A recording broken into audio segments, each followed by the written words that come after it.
Warning, viewer discretion is advised. The fantastic warning is still in place and will be for the remainder of the series.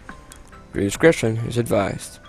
Hello everyone and welcome. Today I am by myself, but I still am going to be able to play for you guys quite a bit. So let's see, which one of these was the latest? This one was. Dots. More dots. Super dots. Fire. It took us hours to find shelter. Trekking through this place alone is incredibly tiring. It's not. I'm already stuttering. I'm not even a minute in. It's not quite as bad as doing guard duty in the castle, though. After a while, we eventually managed to find a mountain pocketed with hollow caverns. The storm was upon us by the time nightfall came. Thick, thundering clouds enveloped the mountains and drowned the land beneath it in torrential rain. Given how the mires are already swampland, I won't be surprised if there's going to be a flood. I just hope for the best. Keira checked and double-checked the cavern we had chosen until she was happy to stay there. We can never be certain of what may be lurking in here. She kept repeating to herself. I'm glad to be somewhere dry, though. Maybe not somewhere warm, but we are barely able to get a fire started due to the rain and how damp the mires naturally are. All of the wood here, despite being brittle and dead, has been soaked thoroughly in the rain. Something about the wood here also gives a sinister glow to the fire. Well, that doesn't help. If it's such a bad place where even the wood looks evil. Yeah, that's kind of a way to tell where some place is bad. I swear that I see a green aura around it. Shivering in the cold, all three of us huddle around the fire, trying to warm ourselves up. Well, you could always drop each other's clothes off and just start like huddling for warmth. Did someone by any chance make that into a photo? Please? Yeah, close enough. I'd love a hot bath right now. Of course you would. We've only been out here for one day, Gwynn. You can't be quitting already. Sorry.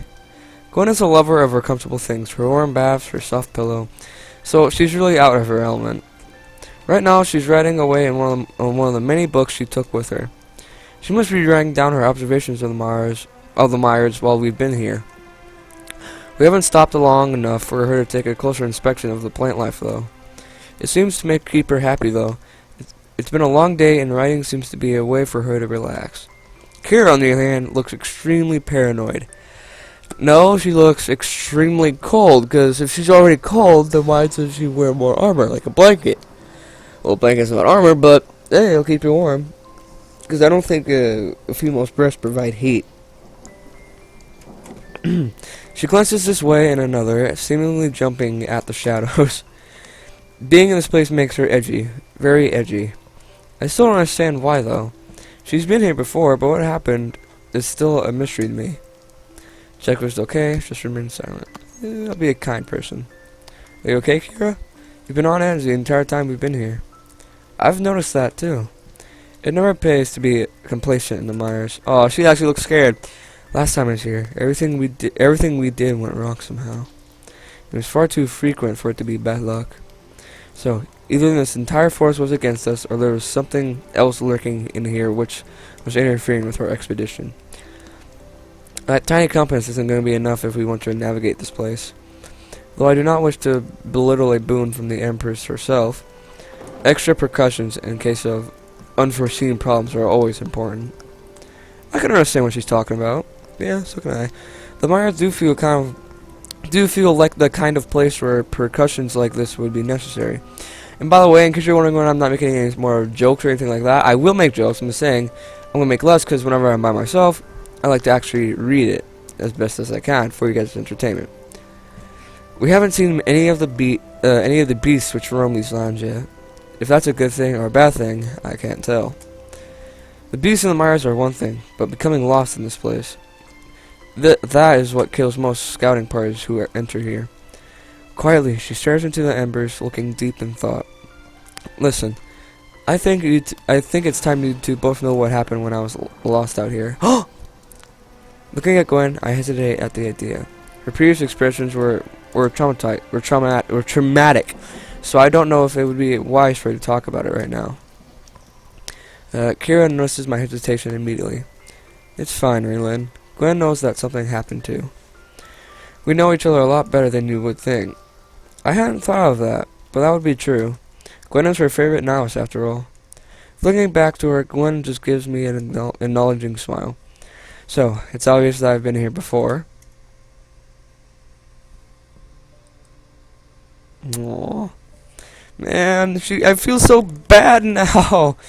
I mean, I went to sleep at 5 o'clock in the morning today, and I'm already tired, and now just seeing this makes me awake. She's sad, she's lastly lonely, she's cold. Oh, I want to give her a hug right now, I really do. I just want to jump through the screen and say, hey, don't worry about it, it's okay, everyone loses people, and just freaking hug her. Well, time to figure out what happened to her. It was part of an expedition to try. Oh, that music does not help. It was part of an expedition to try and push back the mires. The blight that changes the land can be cured with the right methods. By cutting back the forest and reclaiming the soil, we could begin the purification rites.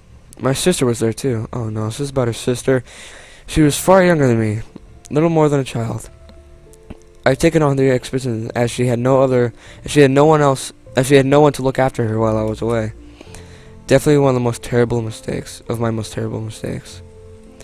While she tries to force herself to talk, I can see tears forming in her eyes. Oh, here, let me wipe your tears off. Okay, that didn't work, but I tried. Our parents had died a long time ago. Ah, this is feeling so bad now. First her sister, now her parents, and now her chest butt is getting cold. Oh man. Our parents had died a long time ago, so it fell on me to protect her. I had practically fought to bring her on the expedition because I knew I couldn't leave her alone in the capital. So everything was going to be fine for a while. There was no incidents. We reclaimed large swaths of land, and no one had died. But one night, right before it was time to sleep, I found that my sister was missing. Trinidad had a tendency in the water, so I didn't worry much about it. Though I looked all around our camp, I couldn't find her. Then I heard laughter coming from within the forest. Her laughter. Her laughter? I wasn't thinking straight at the time. Treading straight into the mires was a terrible idea. But I couldn't ignore my sister's laughter. I couldn't leave her alone inside that rotting place. So, blindly, I trudged in there. Oh man, I'm sorry if I'm making you guys feel bad now, but like, Keira is my favorite character in this entire game. In fact, probably in the entire series, besides Hikari from Sakura Angels, which I have not played, but I plan on doing that sometime in the future. But, like, Keira is like, she's pretty much like a tsundere on a much more minuscule level.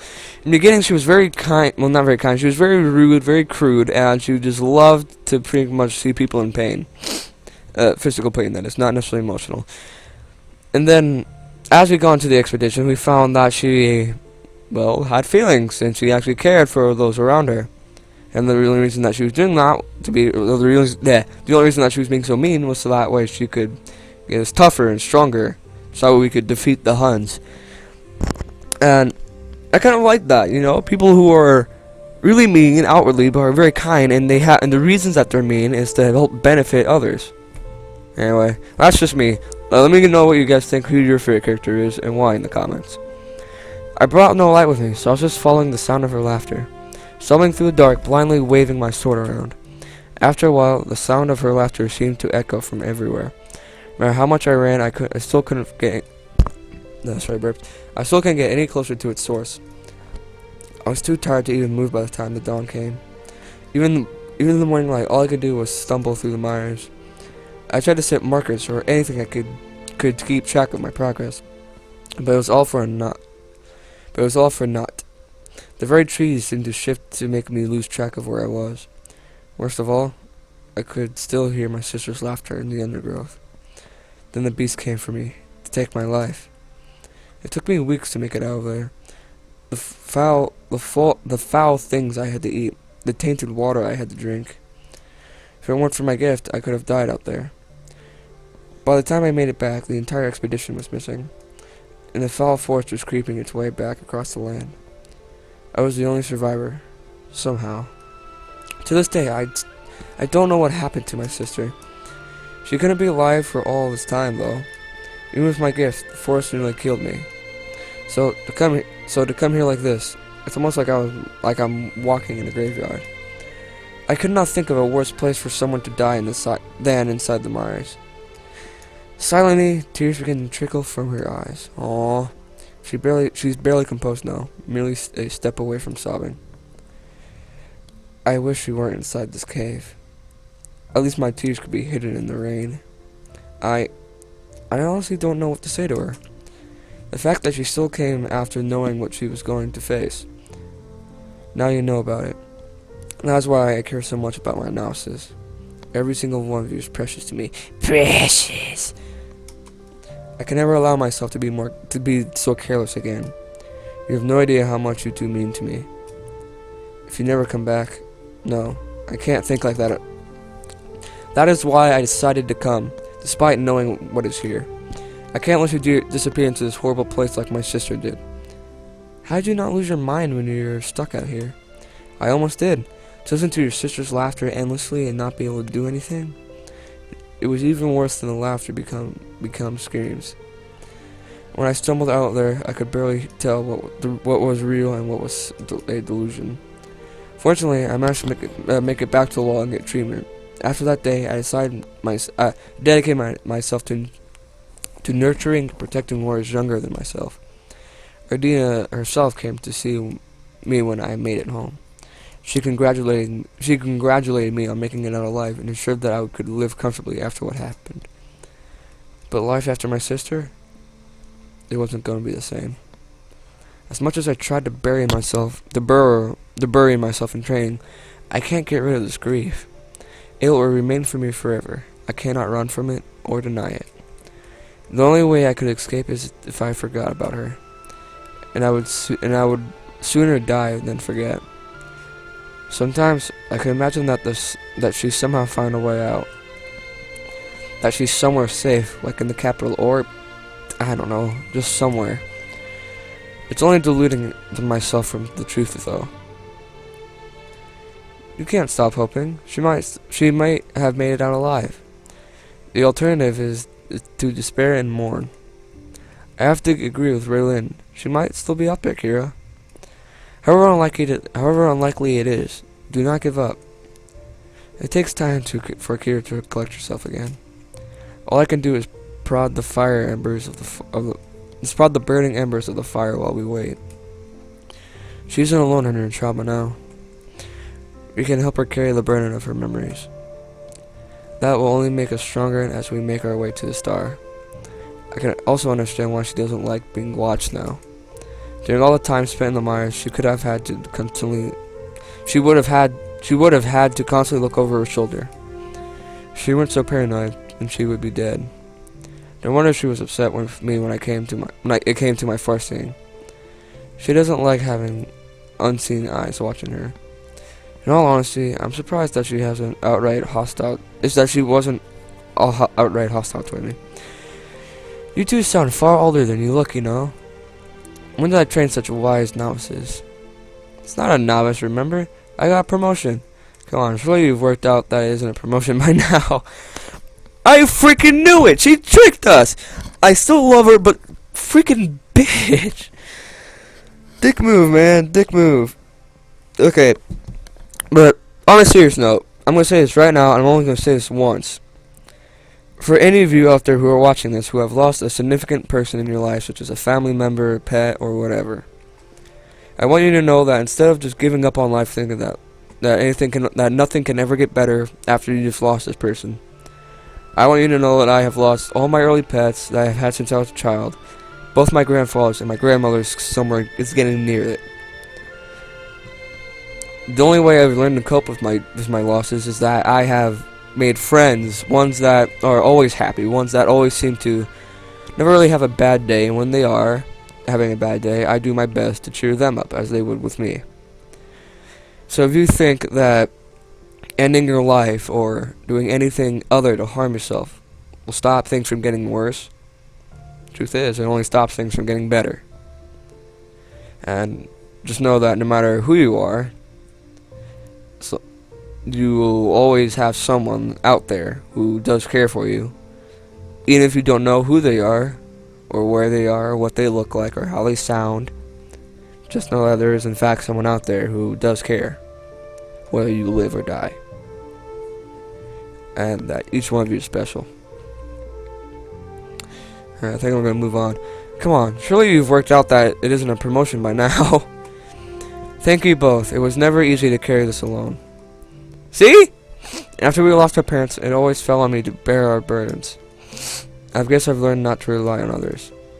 But I have you two now. I have no intention of losing either of you out here. Oh shit. So don't wander too far out of my sight, okay? You're sounding like my mother used to.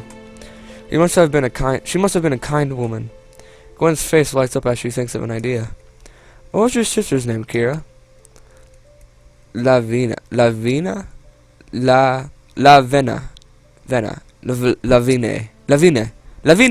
Hey, Lavine.